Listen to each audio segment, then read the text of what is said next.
Video के दूसरे भाग में हम लोग कोठारी कमीशन 64-66 के संदर्भ में विद्यालयी पाठ्यक्रम की संरचना के बारे में हम लोग जानने का प्रयास करेंगे। पिछली भाग में मैंने कोठारी कमीशन ने curriculum of pre primary education level पर स्वच्छता, सफाई, खेलकूद, सृजनात्मकता तक हम लोग बात कर चुके हैं। आगे उन्होंने सुझाव दिया कि बातचीत एवं सामाजिक व्यवहार, कितना बढ़िया बात। लोग कहते हैं आज के संदर्भ में कि बहुत पढ़े लिखे हैं लेकिन बातचीत करने का सलीका नहीं है। कोठारी कमीशन इतनी व्यापक पैमाने पर उसका संदर्भ है, इसको समझना बहुत बड़ी बात होगी कि प्राइमरी लेवल पर, प्री प्राइमरी लेवल पर छोटे बच्चों के लिए किस प्रकार से बातचीत की शुरुआत करनी है। अपने से बड़े आए, अभिवादन करना, कमरे में एंट्री करना है, परमिशन मांगना, कमरे से बाहर जाना है, आज्ञा मांगना, अपने से बड़ों से बातचीत करने की पहल के लिए किस प्रकार अपने को रिप्रेजेंट करें, उसकी कला, एक्सक्यूज मी, या जिस प्रकार आप उसमें शामिल होना चाहते हैं। ये बातचीत करने के कुछ सलीके होते हैं। बहुधा यह देखने में आता है कि बातचीत में लोग अपने को उसमें एंट्री करना, रिप्रेजेंट करना, वो गलत रास्ते से लोग कोई ऐसा पॉइंट सुनते रहेंगे आधे घंटे तक, एक पॉइंट को लेके और एंट्री मार। किसी वक्ता कोई बोल रहा है, उसकी कोई एक बात को लेके उनमें तमाम अच्छाइयां, उनका कोई वास्ता नहीं, उनको सुनना नहीं है, उनको एंट्री मारनी थी। बातचीत एवं सामाजिक व्यवहार। सामाजिक व्यवहार बहुत बड़ा बृहद कॉन्सेप्ट है। हम लोग सिर्फ इतना समझें, घर परिवार में रहने की कला, बातचीत करने की कला, समाज में रहने की कला, समाज में बातचीत करने की कला, इन सभी बातों का जो समावेश है वो प्राइमरी लेवल पर, प्री प्राइमरी लेवल पर बच्चों के अंदर वो भर दिए जाए। आज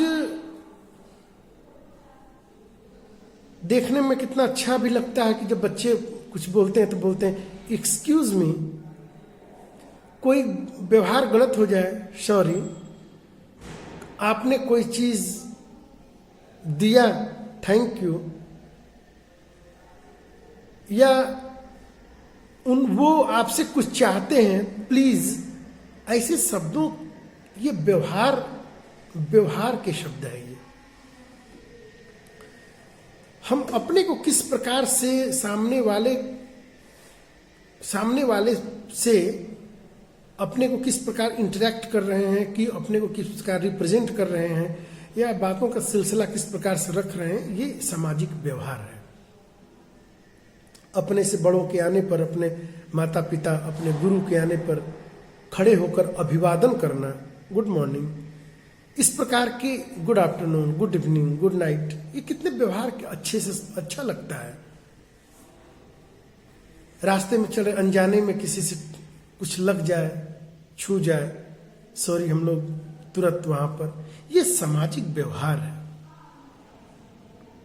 तो प्राइमरी स्तर पर कितनी अच्छी बात कही गई कि बातचीत एवं सामाजिक व्यवहार, ये प्राइमरी लेवल पे ही बच्चों को सिखलाई जाए, जिससे वो जब नागरिक आगे चल के जब वो नागरिक बने तो उसके अंदर जिम्मेदारी का बोध हो, दायित्व का बोध हो, कर्तव्य का बोध हो, और जिनके अंदर ये सारे बोध उत्पन्न हो जाएंगे उसके अंदर अधिकार के भी बोध नेचुरल तरीके से आ जाएंगे। अगला है रहन सहन। क्या अच्छी बातें, ऐसी बातें साधारणतः मैं सोच रहा था कि ये सारी बातें किस रूप में रखी जाएं। मैं अगर कोठारी कमीशन का मैं सहारा न लेता तो इस प्रकार की बातें रखना लगता है जैसे कि हम लोग विषयांतर हैं। पूरे समाज के व्यवहार, समाज क्या है, पूरे व्यवहारों का ही तो एक जाल है,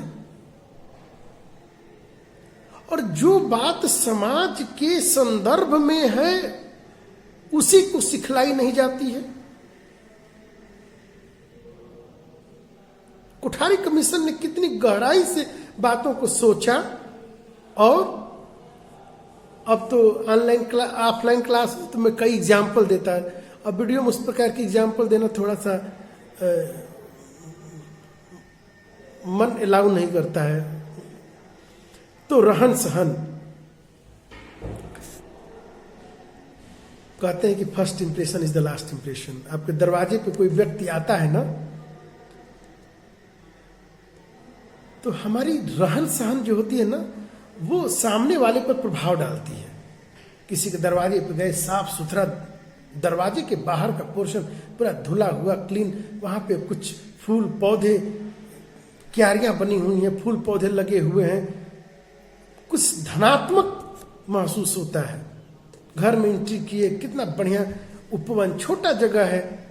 और कई कई लोग होते हैं जो एकदम गेट के दरवाजे के बाहर कचड़े रूमों में ऐसे गंदा, एंट्री करते ही लगता है कि भाई कितने है। लेकिन आप लोग कभी रहन सहन का स्टाइल आप लोग देखे होंगे, आप लोग कभी किसी सैनिक के घरों में, कभी सेना के जो लोग एनसीसी वगैरह किए होंगे या घूमने का मौका मिले तो कभी सेना की छावनी में जाके देखें तो कितना बढ़िया डिसिप्लिन देखने को मिलता है।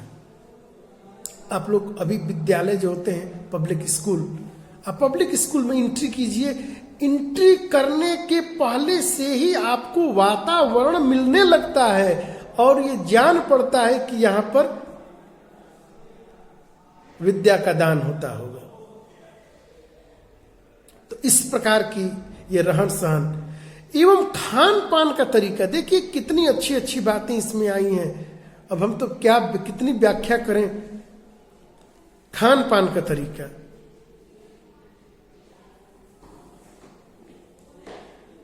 छोटे बच्चों को क्या, बड़े बच्चों को देखो, लोग खाते हैं ना, जितना खाएंगे उससे ज्यादा गिरा देते हैं। कपड़ों पे गिरा देंगे, जहां खाया वहां गिरा देंगे, पूरा पता चल जाएगा कि कोई व्यक्ति खाया है।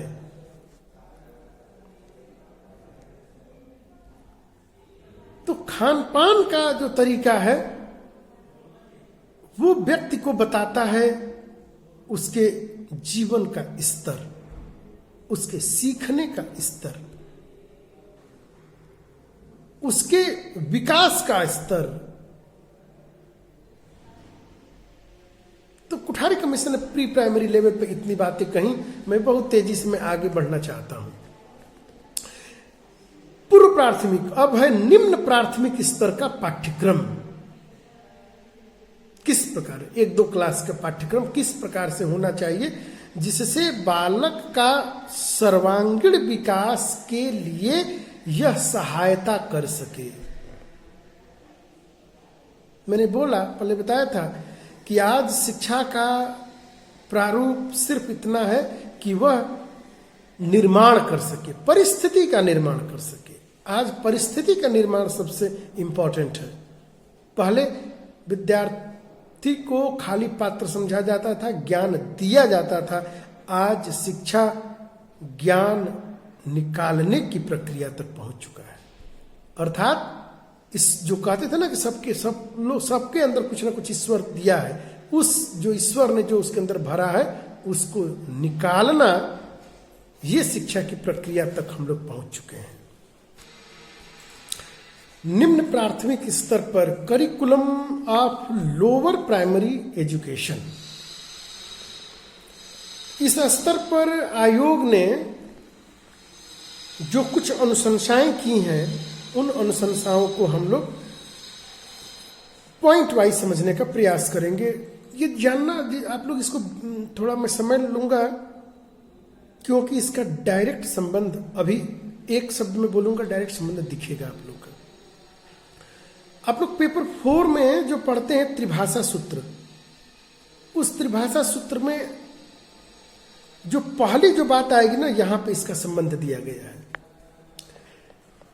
यहां पे कह रहे हैं कि लोअर प्राइमरी लेवल पर एक भाषा, पहला ही उन्होंने हेडिंग लगाया एक भाषा, और एक भाषा को डिफाइन करते हुए वो कह रहे हैं कि मातृभाषा या क्षेत्रीय भाषा, mother tongue or regional language. अब यहां प्रश्न देखिए, 2020 की शिक्षा नीति 2021 64-66 की बातें, 2021 की प्रासंगिकता को देखिए। पहली भाषा का जो संबंध दिया गया है वो हमारा मदर टंग और रीजनल लैंग्वेज को ही रखा गया है। सोचिए कितनी बड़ी थॉट्स होगी। 64-66 की बात 2021 में प्रासंगिक है ना। शिक्षा नीति जो कह रही है, अभी आप लोग ये लागू हो जाएगा, आप लोग इसको विस्तार से पढ़ेंगे। तो देखिए संदर्भ आप लोगों का जुड़ रहा है। दूसरा है मातृभाषा या क्षेत्रीय भाषा।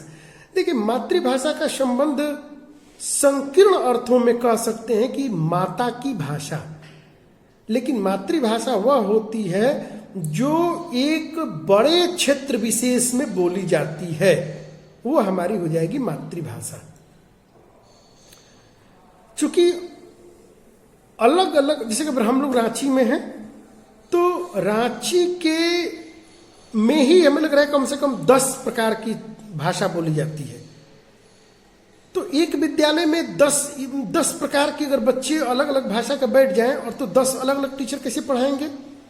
तो उन मातृभाषा को हमेशा से थोड़ा सा पीछे रखा जाता है, क्षेत्रीय भाषा की प्राथमिकता या प्रमुखता दी जाती है। क्यों? जिससे कि एक क्षेत्र विशेष को ज्यादा से ज्यादा लाभ हो। भाषा क्या है? कम्युनिकेशन का एक मीडियम ही तो है। भाषा क्या? अभिव्यक्ति का साधन है। तो भाई एक ऐसे अभिव्यक्ति जो एक बड़े क्षेत्र विशेष में जो बोली जाती हो, वो भाषा को प्राइमरी लेवल पर रखने की वकालत की गई है। कहां पर? लोअर प्राइमरी एजुकेशन में, कोठारी कमीशन के द्वारा 64-66 में। दूसरा है गणित। और चूंकि अब बच्चा बड़ा हो रहा है, बच्चे की अवस्था 4 साल 5 साल हो गई है, तो उसको गणित का भी ज्ञान आना चाहिए।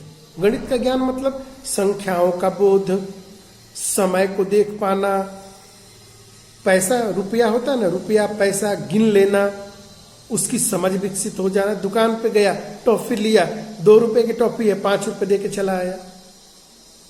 5 रुपए में और 50 पैसे में साइज ऐसा ही है, वेट अलग है, अंतर समझ पाना। 10 रुपए की नोट है, 20 रुपए की नोट है, अंतर कर पाना। गणित संख्याओं का ज्ञान, वजन का ज्ञान, 100 ग्राम 200 ग्राम 1 केजी 2 केजी, ये सब इसका ज्ञान हो जाना, इसके अंतर्गत ये गणित रखी गई। और कुछ दैनिक व्यवहार में वो उसका प्रयोग कर सके, लेन देन, समझदारी, कुछ अंकों का ज्ञान, पहाड़े, गिनती, 1-2, जोड़, घटाना, गुणा, भागा, इस प्रकार की बातों का बोध हो जाए। करिकुलम में ये बातें रखने की सिफारिश की गई। अगला है विज्ञान एवं सामाजिक विज्ञान, साइंस एंड सोशल साइंस। विज्ञान समझ में आ रहा है।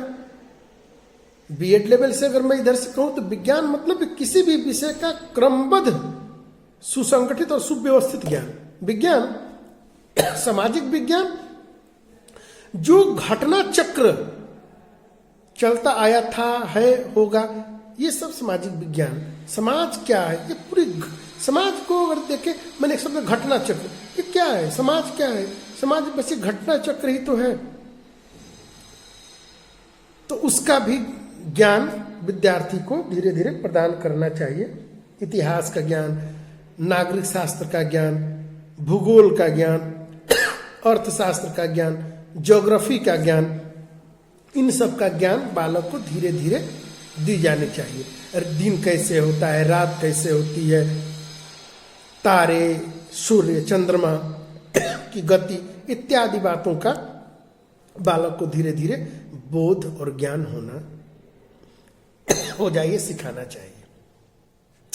अगला है वातावरण का अध्ययन। कोठारी कमीशन में यह बात कही गई, उस समय उतना जोर नहीं दिया गया।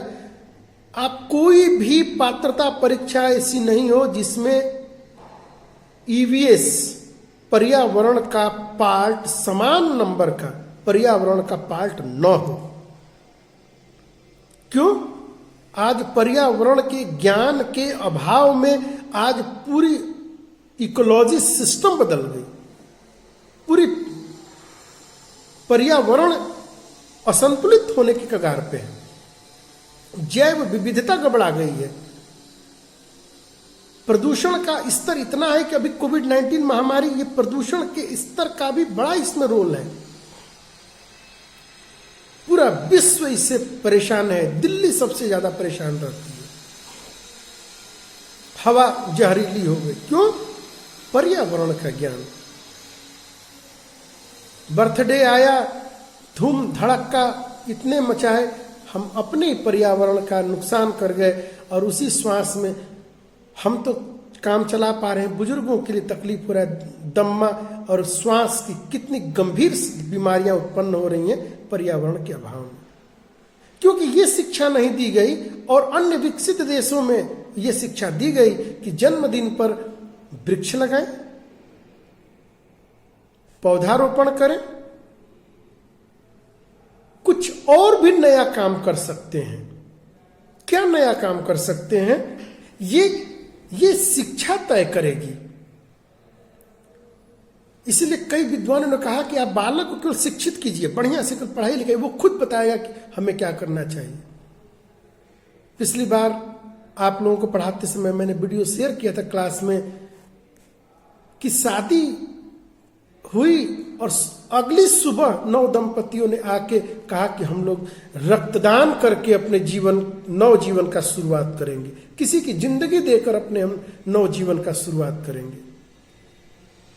रक्त किसी को दिया, मरते हुए को कितने लोग रक्त के भाव में मर जाते हैं, किसी को हम जीवन दे के तब नव जीवन। सोचिए, ये इनोवेटिव आइडियाज कहाँ, किसी किताब में तो पढ़ाया नहीं गया, किसी टीचर ने पढ़ाया नहीं होगा, ये अपने इनोवेटिव विचार है। और हम लोग क्या करते हैं कि भोजन में कितना नुकसान करते हैं, थाली में ज्यादा लेके फेंक देते हैं। दिन में लाइट जल ही रही है, इन्हीं पर की लाइट जल रही है, लेकिन बनती तो प्रकृति से है, जल से। कितना नुकसान होता है, उपयोग ना होने के बाद भी हम लोग कितने उपकरणों को नुकसान करते रहते हैं। कितने ज्यादा आजकल देखिए परफ्यूम्स की कितनी ज्यादा डिमांड है और लोग लगाते हैं, उसमें ओजोन गैस भरी जाती है, कितना पर्यावरण को नुकसान होता है। हम लोग कुछ ऐसा ये होने चाहिए जिससे कि पर्यावरण का कम से कम नुकसान हो। क्यों? क्योंकि आने वाली संततियों को हम लोग क्या देकर जाएंगे। आज जीना मुश्किल हो रहा था, ऑक्सीजन के अभाव में पूरे विश्व का दम घुटा है, और फिर भी लोग नहीं चेत रहे हैं। और फिर भी अब ये कैसे चेतेंगे? न चेत पाना, इसका मतलब शिक्षा अपनी शिखर पे नहीं पहुंच पाई, शिक्षा अपने उद्देश्यों को नहीं पूरी कर पा रही है। पर्यावरण के साथ सामंजस्य स्थापित करके ही मानव जीवन अस्तित्व में बना रह सकता है, अन्यथा मानव जीवन का अस्तित्व सर्वकाल के लिए समाप्त हो जाएगा यदि हमने पर्यावरण के साथ अनुकूलता स्थापित नहीं की। और अब समय आ रहा है, लोग धीरे धीरे पर्यावरण, पहले खाद पानी का इतना प्रयोग किया गया कि सारी खेती जहरीली हो गई। अब धीरे धीरे फिर से लोग जैविक खेती की तरफ लोग लौटे हैं।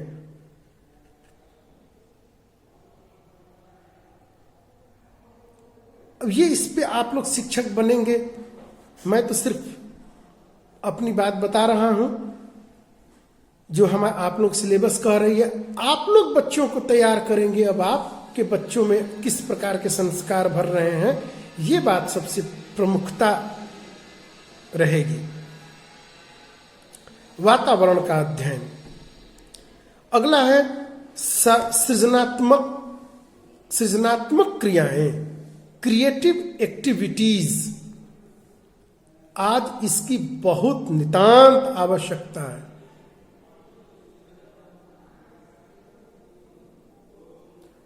कोई भी कार्य बच्चों के समक्ष इस प्रकार से प्रस्तुत की जाए कि उस कार्य को करने में बच्चे की थिंकिंग पावर बढ़े, या तो क्रिटिकल हो या क्रिएटिव हो, तब जाके एक नए और उन्नत समाज की परिकल्पना, अवधारणा प्रस्तुत हो सकेगी।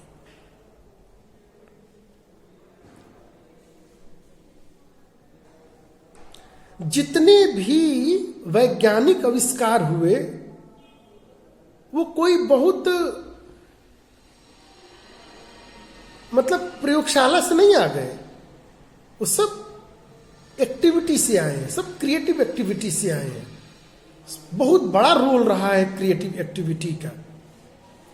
आज भी विद्यालयों में क्लासरूम टीचर्स कभी कभी या ग्राउंड में कुछ क्रिएटिव गेम करवाते हैं, बच्चे बड़े इंटरेस्ट से खेलते हैं और उसमें बच्चों को नए नए आइडियाज, जब बात कीजिए तो नए नए आइडियाज आते हैं। उसी क्रिएटिव में देखिए इस समय एक्सकर्शन चल रहा है, ये क्रिएटिव है। इसमें बच्चे डायरेक्ट नेचर से इंटरेक्ट होते हैं, नेचर से डायरेक्ट संबंध स्थापित करते हैं और वहां पे वो लोग सीखते हैं। और भी क्रिएटिव आइडियाज आने चाहिए। आज के पेपर में मैं देख रहा था, कल के पेपर में, कि कोविड में सारे विद्यालय बंद हैं तो गांव के सभी दीवारों पर ब्लैक बोर्ड बना दिया गया और ब्लैक बोर्ड पर उस गांव के आस पड़ोस के जिस लेवल के बच्चे हैं उन ब्लैक बोर्ड पे सारी बातें अंकित कर दी गई, ताकि बालक जब भी खेल के लिए भी अपने गली में निकले, मोहल्ले में जब भी अपने निकले, उसकी नजर हमेशा जो दीवारों पे पड़ेगी और उस पे जो अंकित की गई है वो सारी विषयों को जब वो आंखों से देखेगा तो उसको वो आकर्षित करेगी और उससे वो नई नई आइडियाज सीखेगा। मतलब कि ज्ञान को दरवाजे तक पहुंचा देना, ये कितनी क्रिएटिव थिंकिंग है कि नहीं है। तो ये नए नए जैसे जैसे टीचर आते हैं वो नए नए इनोवेशन को लेके आते हैं। ऐसे ही आप लोग भविष्य के टीचर हैं, आप लोग की नई नई जो आइडियाज लाएंगे आने, भी देखिए अभी तो कोविड-19 आने वाले, ऐसे ईश्वर ना करे कुछ और हो, लेकिन ऐसे और भी लोग आए। अब तो और सोचना पड़ेगा कि ज्ञान, टेक्नोलॉजी का ज्ञान स्वास्थ्य के प्रति प्रतिकूलता भी दे रहा है और ज्ञान के साथ साथ में अनवांटेड चीजें भी आ रही हैं। तो इस प्रकार अब एक परिकल्पना की जा रही है कि ज्ञान को डायरेक्ट कैसे लिंकअप किया जाए, बच्चे से कैसे डायरेक्ट लिंकअप हो जाए, इसके लिए अब ये इनोवेटिव आइडियाज होगा। अब आने वाले जो टीचर्स होंगे, आप लोग होंगे, ये लोग नए नए आइडियाज विकसित करेंगे। सृजनात्मक क्रियाएं, विद्यालय को इस बात पर हमेशा बल देना चाहिए, एक शिक्षक को इस बात पर बल देना चाहिए कि गेम भी कराएं तो उसमें बालक की सृजनात्मक क्षमताओं का विकास हो। तो यहां पर हम अपनी बातों को समाप्त करेंगे। आप लोग को बहुत बहुत धन्यवाद।